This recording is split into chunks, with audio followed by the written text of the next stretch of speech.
What if everything you thought was digital was actually biological? And what if everything digital today was soon to become biological, encoded in the same molecule that has carried the code of life for 3.8 billion years? As we celebrate 1 year of the DNA of things, the story comes full circle. Today's guest, Omer Sabary, doesn't just speak to the metaphor, he works at the frontier of the real thing, the technology known as the DNA of things, where our data, our memories, messages, entire civilizations are stored in synthetic strands of DNA. This isn't science fiction.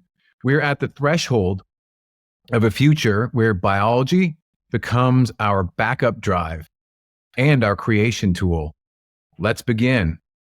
Omer Sabary, a PhD candidate at the Technion, Israel Institute of Technology. Is that like Israel's MIT? Yes, kind of. Specializing in algorithmics and error correction codes for DNA-based information storage.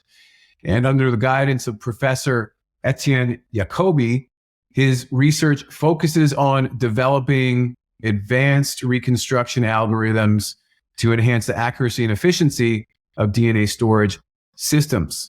In 2024, Omer and Jacobi won first prize in the i4 Connect competition, recognized for their software solution optimizing coding and retrieval processes for DNA storage. So Omer's work tackles key challenges in error minimization, synthesis efficiency, and sequencing latency, advancing the field toward practical, scalable DNA storage applications. So currently exploring ways to commercialize DNA data storage, he envisions developing a DNA storage controller akin to firmware in traditional storage devices, firmware in traditional storage devices, to manage error correction and retrieval process. So positioned at the intersection of theoretical research and practical implementation, he represents the next generation of innovators, bringing computing, biology, and storage technologies together. So Omer Sabary, welcome to the DNA of Things. Thank you for the warm introduction. Well, I got to say, I mentioned at the beginning of the call, it's the first time I've had a guest who literally works on the DNA of things. So, and it's kind of a play on words like, the Internet of Things. And so, before we kind of dive in on some of the more, technical stuff, this is a great podcast for not just the fact that you study the DNA of things, but it's an area that I wanted to branch out into, that is focusing on the next generation of researchers and talent who are going to build the next 100 years of our world. What an exciting time. Because let's just start there. Like you're, the majority the majority of way through your PhD.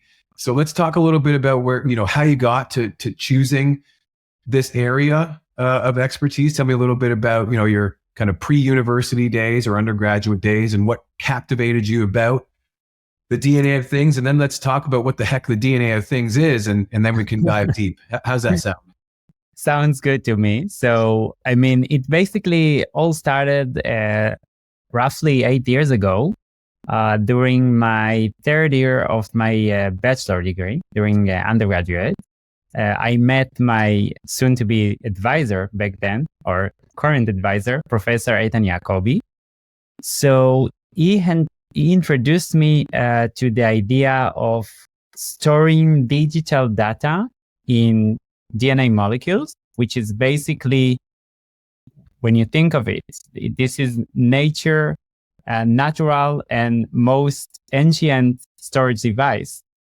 So he invited me to a talk given back then by Professor Olgica Milenkovic from University of Illinois in Urbana-Champaign. So the talk was at the Technion, and it was about coding for DNA data storage. And I remember that I heard this talk and I knew right away that this is what I want to do. I mean, this is the field that I want to work on. So from there, everything went, I would say, naturally to me. I started working on algorithms for DNA data storage. And I also met back then Professor Zohar Yachini, which I also collaborate very closely with. And we started by analyzing the error profile of DNA data storage, both theoretically and analytically. We were back then focused on understanding deletions and insertion errors, which are critical for DNA data storage because they are, I would say, less. This is not something that happens actually in flash disks and hard disks and tape. So this is something that is unique to DNA data storage. And since then, my work has shifted back and forth between designing theoretical algorithms and tackling practical challenge of making DNA storage feasible. So during my PhD, which I started 3 years ago, Professor Antonia Wachter-Che joined as my second advisor. And since then, I'm working on DNA data storage, and this is my incredible journey. It is an incredible journey, and it sounds very science fiction for many reasons. And I think there's a lot of stuff that I need to untangle there. This is new territory for me, but I want to share a similar starting point. It was literally my third year where I met my PhD supervisor, who was Ford Doolittle, and his big contribution to the field of, let's say, evolutionary biology was, well, it's creative destruction. It was deconstructing Darwin's tree of life. And the reason for that was essentially pointing out higher rates of lateral gene transfer. So not the traditional vertical transmission of genes that happens from parent to offspring, but, trading genes within a lifetime, within a species. I mean, this is much more abundant or rampant, obviously, in single cell organisms, but it actually even happens in us, like the changing of genes from our mitochondria to our nuclear genomes, for example. And this was really kind of, I think, the essence of the paradigm that he sold to me when I was in that third, fourth year undergrad, bright-eyed and bushy-tailed, eager undergrad. He said, I want to challenge your paradigm of thinking that genes have evolved for any other function than to be transferred. So that is, the better they are at being transferred, the better their overall fitness, irregardless as to what molecule they think they make or what life process you think they catalyze. Because if the information doesn't get passed on, you don't get to go very far. So, okay, now we're talking about a new kind of information storage and transmission, moving away from the medium of a biological entity that is within a cell, within a nucleus, if it's eukaryotic, in the form of a genome, packed in certain ways to be accessed, conformational tertiary structure. So I'm talking about epigenetics. I'm talking about accessibility of genes to be expressed, etc. So it's about information transmission, then information access, and then information expression, all in a physical, biological life form. So now you're talking about fixing this into what? Into a silicon. So what is the change here? So I think the end goal is to make some kind of DNA data storage chip, but currently we work even with some kind of powder of synthetic DNA molecules of oligonucleotides that we actually encode information inside these oligos. So it can either be powder if it's dry DNA, or it can be some kind of soup that consists of many tiny DNA molecules that actually stores the information. But I think the end goal is to make some kind of physical chip that will have the DNA inside of it, or some kind of physical device with DNA. Right. But so, and so the way, the combination of oligos, for example, that represents information, right? That combination of oligos.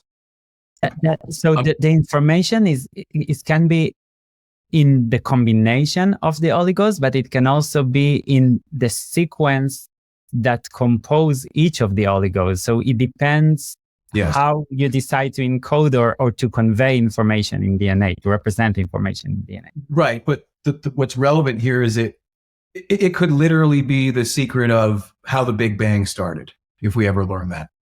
Yes. Is that fair to say?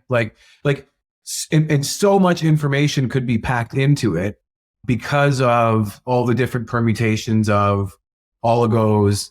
And so the combinations of those different oligos, such that you obviously need a decoder on top of it, right?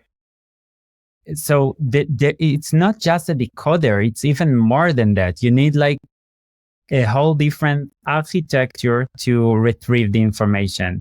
You need clustering algorithms to group together oligos based on their original origin, I would say, or based on the file that they are actually represent. You need to also perform reconstruction algorithm that actually will take the different oligos with the different errors and estimate the original sequence of these oligos without any of these errors, like kind of correcting the errors by their multiple copies.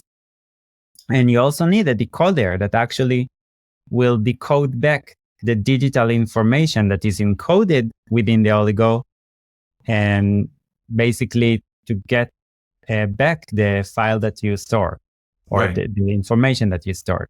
Right. So I just, because not everybody's a molecular biologist listening, I'll just define what an oligo is basically a short sequence of DNA, right? A short sequence of DNA that is it's lab produced, meaning that you can use DNA synthesis to generate oligos, and you can decide on the design of each oligo. So you basically can encode information. You can convert digital information of bits into sequences over the DNA alphabet of ACGT. And by this, you can actually encode everything into DNA, into oligos. Right. So we're jumping into some of the, the deep technical components like error correction and, composite DNA and, well, even expanding the storage alphabet. So, but I want to make sure I fully understand it. And if I'm wrong, I want you to tell me, because I keep pulling it back to what I think is a parallel, or interestingly, the analogy of how we see DNA in life, right? So when I look at the DNA in a cell, right, and we sequence the whole genome. Okay, well, that's one level or one layer of information, right? So basically you have 23 chromosomes pairs in humans, for example, and you extract that from the cell and you untangle all the chromosomes and you sequence chromosome 1, 2, 3.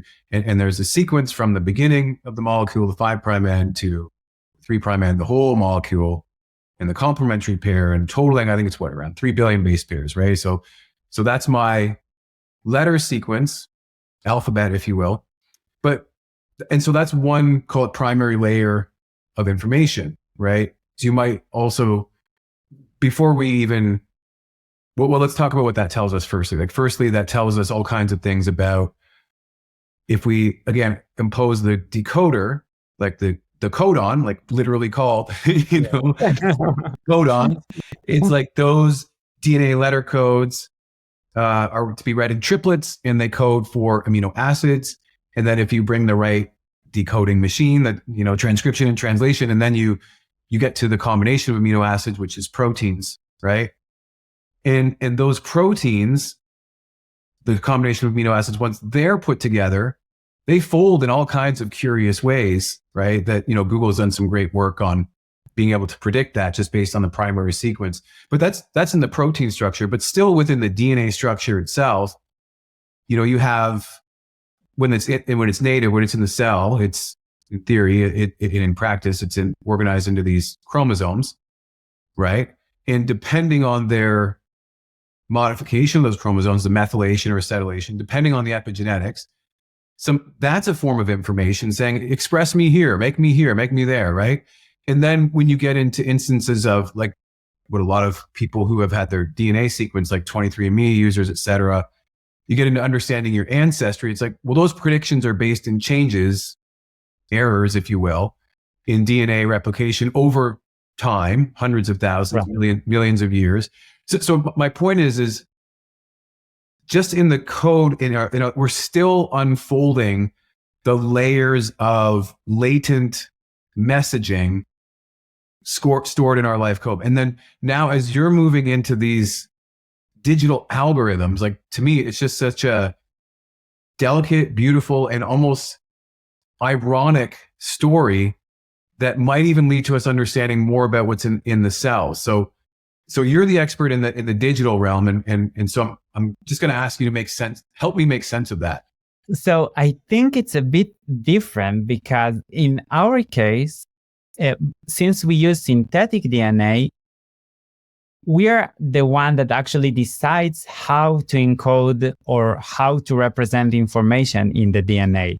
So it's not necessarily structures as chromosomes, and you can create your own decoder.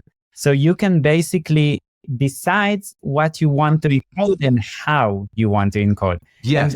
And that's another challenge because these are like big questions that are not fully solved yet, I would say. Well, so this is so yes, with everything that you're saying, and I think this is the point you're helping me make, and it might be wrong, but it's exciting because it's exciting to be wrong because you might be right. It might be something new. So if you imagine a future, I don't know how far into the future, 100 years, 1,000 years, whatever, where we've perfected the DNA of things storage in silica, let's say. Yeah. Basically, you could imagine, again, there's a future human, maybe it's you, maybe it's your children, I don't know. But they've figured out how to store the ultimate source of information to account for every form of contingency that the environment might throw at it. So it's like the whole potential of life is stored here. And well, it's latent because it requires certain circumstances to be activated, but that all goes into the code, right? But my point is you're the designer in this instance. And so then, okay, there's that kind of, foolish idea that I'm thinking we might be able to put everything into the tip of a pin, which is not so foolish, is it? If you think about the Big Bang, right? But so here you are at the beginning of this. Well, I mean, how much more information are we? Let's bring it back to reality. How much more effective is this form of storage compared to what we do today? In terms of physical space or physical density, I would say, so DNA is 10 to the power of 8 more dense compared to magnetic tapes, for example, which is the main archival storage medium that we currently have. So yeah, that's a big, tremendous difference compared to existing technologies. Yeah, Omer, you're blowing my mind every second of the conversation, right? Yeah, I mean, I can tell you that let's assume no redundancy in the data. If you take all the data that we currently have in the digital world, which is, I would say, almost 200 of zettabytes of information. 1 zettabyte is 1 billion terabyte. So if you take all these 200 zettabytes of information and you encode it and store it in DNA, it's gonna be roughly the size of human in terms of physical space. So yeah, that's crazy. I know that's crazy. So this is why DNA is like some kind of perfect storage medium. It's also like extremely durable and stable, and it's natural. So you don't need like a lot of energy in order to preserve it as it is. I mean, It's stood the test of time, hasn't it? yeah. 3 billion years ish. Yeah. Yeah. Okay. Okay. You've done a really good job of humoring my ignorance. So thank you for that. Let's talk a little bit about the, like what are some of the applications that you're seeing today? Because we're kind of dancing between the theoretical and the practical. And so, give me like a use case that you imagine either now or in the future as to how this makes data storage processing and delivery better. Yeah. So I think probably the nearest application that I see for DNA data storage is probably archival storage, meaning that some kind of data that you're not you're not planned to access frequently. So, I mean, and this is kind of complete the current data storage solution that we have, because currently we don't really have like good solution for archival storage, because the current devices are pretty expensive, pretty big, I would say, in physical space, and we have more and more data that we need to store, and roughly I think 60 to 70% of the data that we have is cold data, is archival data that's accessed rarely. So I think that I would say the first application of DNA data storage will be probably archival storage.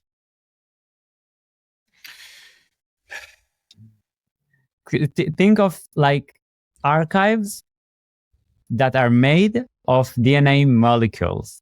This is yeah. It's like I said, you're blowing my mind every second. Yeah. So like I even think of like, okay, first of all, I want to emphasize that point again. All the data available, everything that we know, we've been tracking since the beginning of time. You're telling me that using DNA, you need to talk about archive. You probably don't remember those desktop second drives, do you? You're too young. Do you remember those? No, I do. I know. Yeah. Yeah. And now everybody's on the cloud. But I remember in grad school, I had my second backup drive in case fried my laptop, right? But basically what you're saying is like, here's the backup drive of everything we know as humanity. And it's the size of me. That can spend between like 150 and 200 pound box. Basically. Yes, exactly. It's insane. And you don't need to spend energy in order to preserve it. I mean, it's basically there and it's going to stay there. Well, and so here's the interesting thing. So, okay. I think I might be thinking about this wrong. So you said the archives, right? Okay. Do you ever watch any Star Wars? Yeah, but I'm not like a big fan, so I'm not sure if I'll tell the reference. But try me. Me neither. But you'll even if you haven't seen it, you'll get it. So there's like this. I think it's I don't remember what episode it is, but it's in the second trilogy, right? When the dark side is about to take over. And I think Obi-Wan Kenobi is like looking for a planet, and he looks at the the open source report of the galaxy of interest, the solar system, and is like, well, gravity is acting like there's a planet there, but it's not showing me that there's a planet there. And then one of the younglings, one of the kids, Yoda asked one of the kids like, why might that be? or be that why? And one of the younglings said, maybe somebody doesn't want you to know it's there. So then he goes into the archives, right? And then he finds the truth. So what I'm saying is, like, you hear a lot about like information distortion, misinformation and, malinformation, all that, right? Because information manipulation can happen at the speed of thought. Like what's written on Wikipedia, for example, is what's most recent, let's say. Or you get different versions of books. Think about the Bible, right? Right. All of these but then what you're saying is I can go back to this original thing sourced 10,000 years ago, right? So it's like, oh wow, there's a secure source. Now that assumes that nobody messes with the decoder, right? Right. So we're not out of the woods, exactly. Not quite. But anyway, that's the kind of a pessimistic future. It's really more of an optimistic future. Is like, how does this make our lives better today? So it's cheaper, it's faster, great. Like, who's using it? Is this for hospitals? Is this for defense? Is this for travel? How do you see the future? Everything. So basically, for everything, for archiving everything that you want, or for backups, for everyone that needs some kind of backup. Maybe even like, end users can use it to store their family members, I would say wedding videos of their grandparents, or some personal information that you want to archive and you don't have like enough physical space to store it. Basically everything. Yeah. Well, I'm thinking about like, all these large language models, right? Like, let's just start with one of the more popular ones, ChatGPT. It's like, well, you're training that on data. Well, which data? Do we need all that data available all the time? And like, to the extent that we're training that data, well, there's information off of that training. And so you could imagine like archiving the models in a very physical way. Maybe you don't need them, but we don't know yet. Yeah, or maybe archiving images of these models, like older versions, right? That you don't need anymore, but you don't want to delete them. You don't want to because you might need them at some point. Right. And like, for example, we don't know how the pyramids work anymore. For example. Yeah. So, I mean, I told you before we started, because like, man, you're the next generation. That's why I was so excited to have you. You're my first kind of like postdoc, and I have a few more planned. And one of the things I remember as being a grad student is I felt like I had to know everything. And one of the things that happened is you get to a point of you go so deep into something and you're like, oh, I can never know anything. And really now what I know is how much I don't know.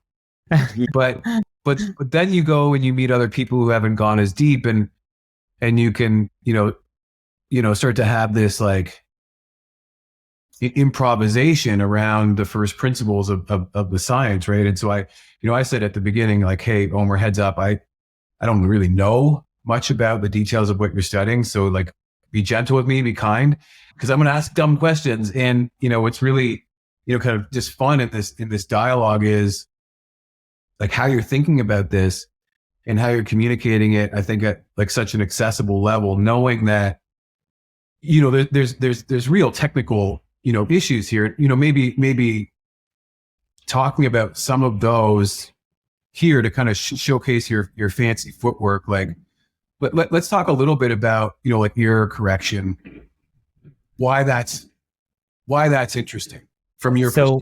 Yeah. Okay, so error corrections in DNA is different than error correction in current storage medium in many levels. So the first thing is that, as we mentioned earlier, the data, the DNA oligos are unordered. So if we think about hard disk where data is well structured and ordered, so there is another level that you need to tackle in DNA data storage, which is ordering the different oligos in the way that you want to read them, or in the way that the data is organized inside them. So this is one level. The second level is that the types of the error that I mentioned earlier, which are different, because here you have deletion and insertion errors, which are, I would say, harder to correct from coding and information theory perspectives. So there is also like different kind of errors. And the third, and I think probably the biggest issue is the scale.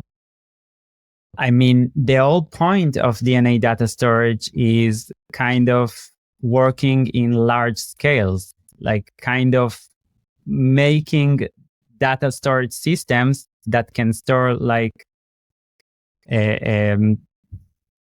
biggest amount of information possible, I would say. So you need to make all the retrievals algorithms and all the error correcting codes and the decoders super, super, super efficient. So these are the main challenges, like coming up with retrieval algorithms that will perform both clustering, reconstruction, and to make like a super efficient decoders that can correct insertion and deletions and substitution errors. So there is a lot to do. Right. A lot to do. Right. And then the clustering algorithms themselves are imperfect, I would assume. Yes. Yeah. Yes. Clustering can also introduce error, and you need to be able to correct them. Right. And in a recent work that I did with Dr. Daniela Bar-Lev, Dr. Itai Or, and Professor Tuvi Etzion, and of course, Professor Eitan Yacobi, we actually had like a really good solution that kind of bypass all the clustering errors by working with the large deep neural networks that we trained on simulated data that we actually simulate using our simulator that we develop in our lab. Right. So, right. So remember at the beginning, I talked about my supervisor deconstructing Darwin's tree of life, right? And there's basically there's some regions of the genome that are more vulnerable to transfer. So in particular, you're looking at, let's say we're looking at a bacteria like most people have heard of, well, let's say salmonella. Everybody's had food poisoning at some point or another, right? Yeah. Or, salmonella can be enriched for in, if you leave your chicken out on the counter, or actually in vegetables too, more so E. coli. But the point is, so here are these bacteria that there are certain functions that they absolutely need to survive. So they need to be able to replicate their DNA. They need to be able to express their protein, et cetera. But then there are other islands in the genome that are hypervariable, that are more kind of reserved for opportunist behavior, like becoming a pathogen, for example, expressing proteins that would digest flesh or tissue, basically invasive genes, or antibiotic resistance genes, for example.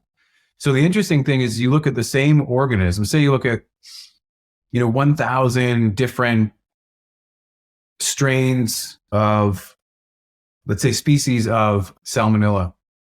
And what you will find is that if you look at the conserved genes, i.e. the housekeeping genes that you absolutely need to survive, and you cluster them, like using algorithms like what we just talked about, into a tree, a phylogenetic tree, a tree of ancestry, it represents one particular topology of the tree, specific branch points according to these sets of genes. Now, if I go look at an antibiotic resistance gene, some of those might have been, those functions might have been acquired more recently. And so when I look at, say, those housekeeping genes versus antibiotic resistance genes, the evolutionary history is incongruent because they were picked up more recently and, picked up from a brother or sister species, let's say. Okay. So I know that because I've taken the same organism and I've clustered based on specific genes. Like previous to that, you would have everything in one genome and then you say, oh, well, this is the universal heritage, which is wrong, right? To present an average, right? Yeah. So the reason that I say that is because like clinicians and epidemiologists, they use that information, like they use like subsets of in different forms of clustering, like multi-locus sequence analysis, for example, to say this is the pathogenic organism versus, looking at the whole evolutionary history of the organism. And so I draw that parallel because as I'm listening to you and I'm thinking about, well, the oligos are non-structured, you said, or non-sequenced, right? Yes. And also, I mean, this is exactly the case that we have in our case, because, I mean, if you look at the average error rate, it might seem something, but there is, I would say, like 7% error rate. Yeah. I mean, which is a lot for storing information. I mean, Yeah. it might sound like low error rate, but that's a lot for storing information. Sure. But if you look at the variance, you see that some oligos are much more erroneous, and they have, like, I would say, up to 40 or 50% error rate. And the algorithms that we develop can actually detect those oligos, and Yep. we can pick the right algorithmic solution based on the oligos and their error level or error profile that we see. So, okay. So you have an algorithm to better choose which oligos so that you reduce the error rate. You have math that you use, you have statistics that you use to reduce the error of clustering. And then, then the other thing that I was thinking about was, okay, so the oligos are non-sequenced, and because of that, in a way, it's the sample of oligos is redundant. It's not ambiguous. It's redundant, like the codon sequence. So depending on how you look at it, it will assemble a specific outcome. So it's like, with this decoder, here's a cure for cancer. With this decoder, here's how to make rocket ships. With this decoder, here's how to build the pyramids, right? Yeah.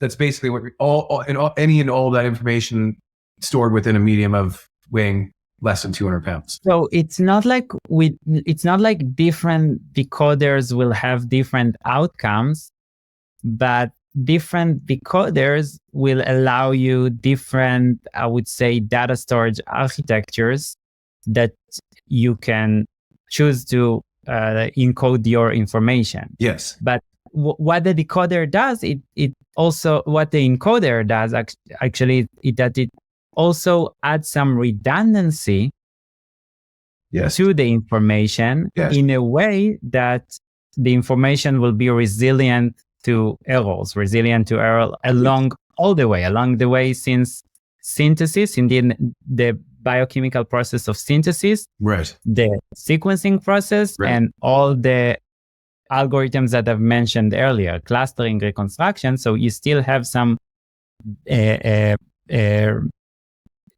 capability to correct all the errors by the redundancy that the encoder adds. Right.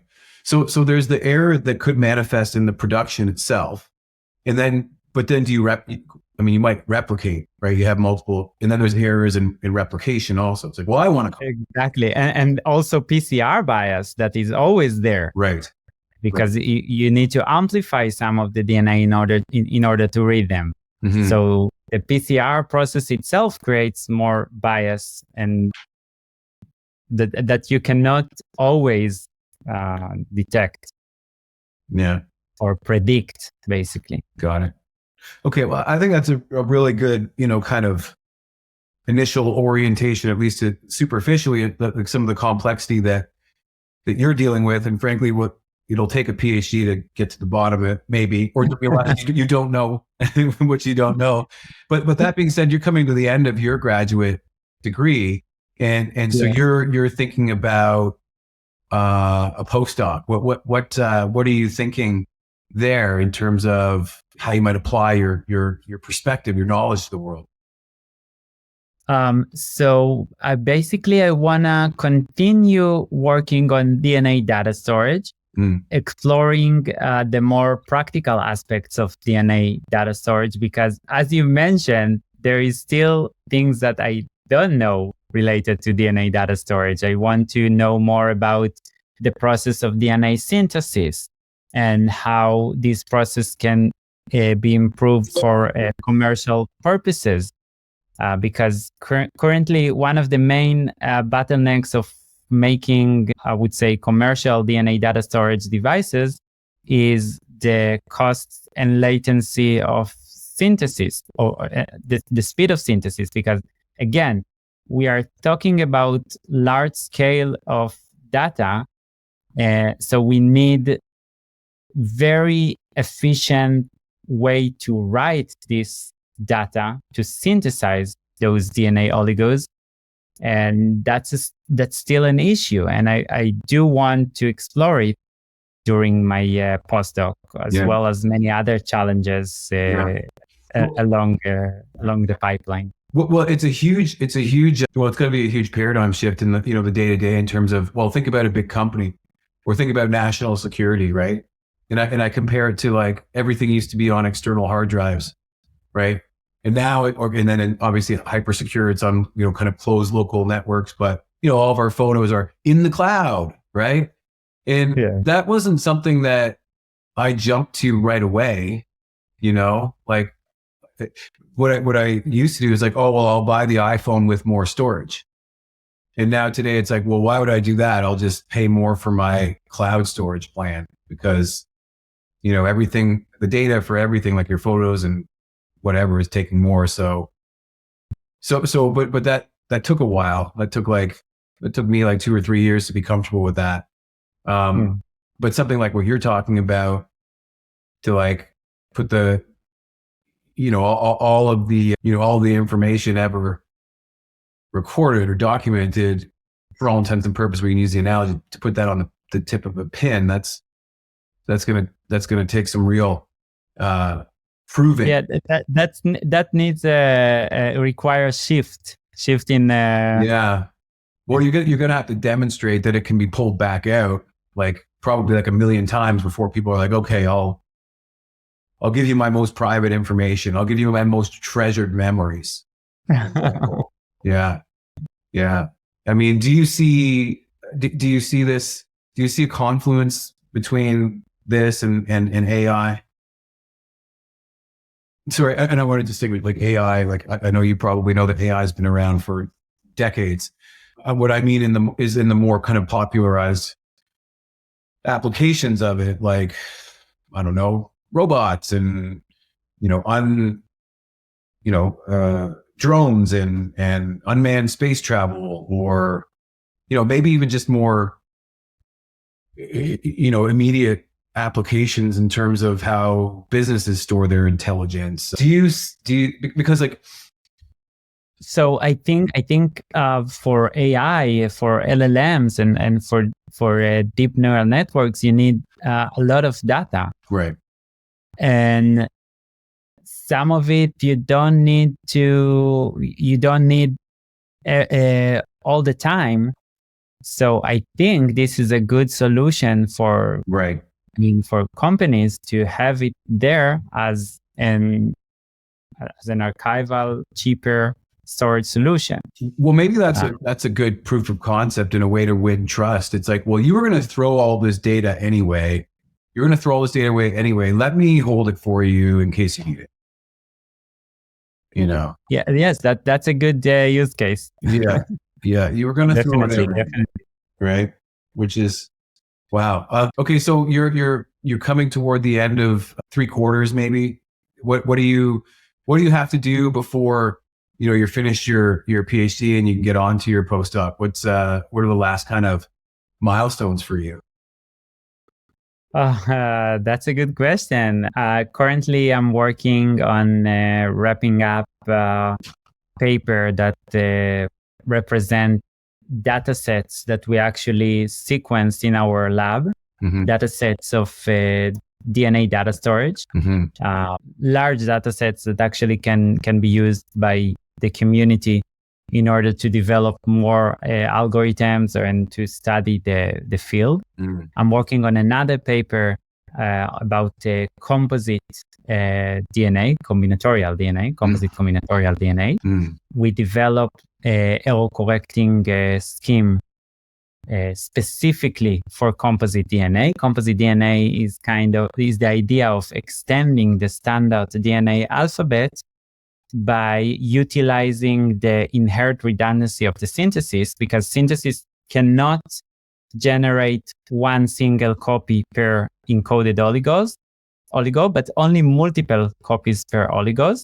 So the idea is to use this inherent redundancy in order to extend the standard alphabet by creating more alphabet letters that are mixture of more than one nucleotide.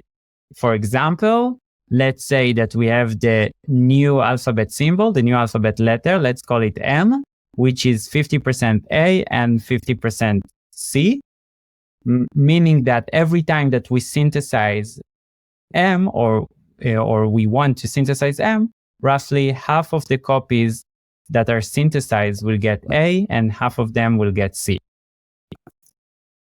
So this requires like new coding techniques and new error correcting codes and new algorithms. And this is what I'm currently working on. Amazing. So 10 years into the future, what does what does it look like? How is the DNA of things made things better? So I believe, or I want to believe, that we will have like a DNA data storage product that can work in large scale and that can, I would say, store a lot of information. And by this, maybe to have more efficient data centers around the world to reduce the power consumption that data center consume. Wow. Every year. I would say that this is optimistic. That's a vision, man. That's a vision. That's very cool. So listen, Omer, at the top of the call, I asked you 3 questions that I said I'd ask you 3 questions at the end. So if we were saying one thing here, what's the roll-up theme? What's the first principle that we're communicating? Number 1. Number 2, who needs to hear it? And number 3, who would you nominate to be on the DNA of things? Okay, so let's start with the first one. Yeah. So I think DNA data storage, it's not just like innovative idea. I think it's a necessity for the future of data storage and data preservation. And I encourage people that if they think they can contribute to DNA data storage, so now it's the time to get involved. There is still a lot of things that needs to be done, and we need more people to work on that because again, it's a necessity. Okay, and so who are you talking to here? So I would say the late Richard Feynman. He was the first one to envision storing information in DNA. It was in the late 50s. In his lecture, there is plenty of room at the bottom. And I think you would appreciate the challenges that we are solving and the way that I want to push this field into practice. So I just wanted to capture that this message is for, what was his name? Late Richard Feynman. Late Richard Feynman. Yes, of course. Okay. Yes. So you're speaking interdimensionally here. Yeah. Okay. And then last question: who would you nominate to be on the show? I would say Professor Robert Grass from ETH Zurich. He works on he worked on pioneering work on DNA data storage, and he also explored many other cool applications of DNA. So I think he is a good, very good candidate. Amazing. For the podcast. Well, I'll track him down and tell him you sent me. Okay. Omer, thank you so much for taking the time out of your busy schedule of genius, your zone of genius, and thank you for sharing all of your information. I mean, the way that I found you was you publishing your findings in the peer review journals in the public domain. So thank you for not only your commitment to research and discovery, but for knowledge translation as well. That's very much what I'm about here at the DNA of Things is taking conscious creators such as yourselves and getting your message out and extending the ripple effect. So thank you so much for everything that you've done and that you will do. Thanks for having me. Thank you so much for inviting me and for having me. And it was a pleasure. We often think of DNA as a record of the past, but today reminded us, well, it may be our future.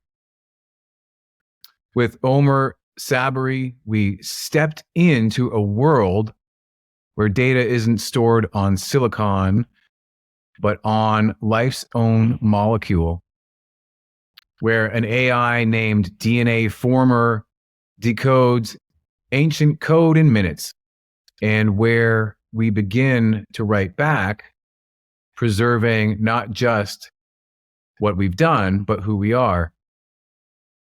The DNA of things began as a metaphor that our potential lies at the intersection of genetics, environment, and behavior, and now we see it's also literal. So on this 1 year anniversary, what would you store? What legacy would you encode? Let the future remember. Thanks so much for listening. Please check us out on our Substack page, Dr. Jeremy Koenig, under the DNA of Things. Thank you all so much.